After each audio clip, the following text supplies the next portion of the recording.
La garde royale devant le palais de Juan Carlos, symbole de la monarchie parlementaire espagnole. Le 6 décembre, la Constitution fête ses 29 ans et pour la première fois, ses fondements commencent à être remis en cause, à la fois par l'extrême gauche et l'extrême droite. Manuel Fraga est l'un des 7 pères de la Constitution. Il est le fondateur du Parti conservateur espagnol. Pour France 24, il explique son attachement au système politique actuel.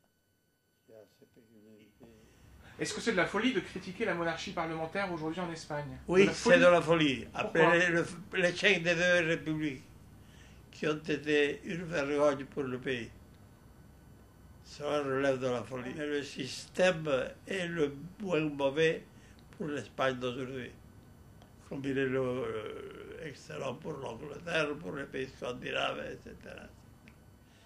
Certains modérés pensent au contraire qu'il est temps de retoucher le texte.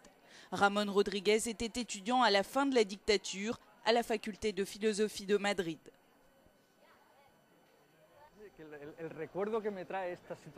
Le souvenir que j'ai ici, c'est qu'en 1969, un après-midi, la police a chargé. On a ouvert la fenêtre et moi j'ai pu passer à travers ces grilles parce que j'étais très mince. J'ai pu sortir et passer par là-bas, par la porte du bar, alors que les autres n'ont pas pu passer et ont été arrêtés, tous autant qu'ils étaient. À l'époque, il a soutenu la Constitution, mais comme beaucoup d'intellectuels cinquantenaires, il estime aujourd'hui que le texte a échoué sur certains points et qu'il n'a pas permis de mettre en déroute le terrorisme indépendantiste au Pays Basque et en Catalogne, par exemple.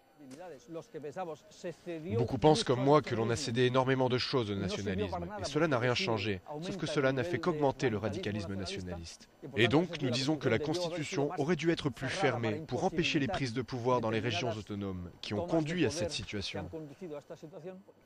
Nous devons parler clairement, parlons de l'indépendance. Ce n'est pas un problème d'en parler.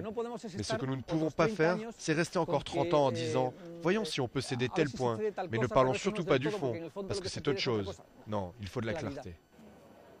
La Constitution s'est déjà invitée dans le débat de la pré-campagne électorale en vue des législatives de mars prochain. Une nouvelle manifestation d'extrême gauche est prévue cette semaine à Madrid. Le mot d'ordre, contre la Constitution, contre la monarchie parlementaire.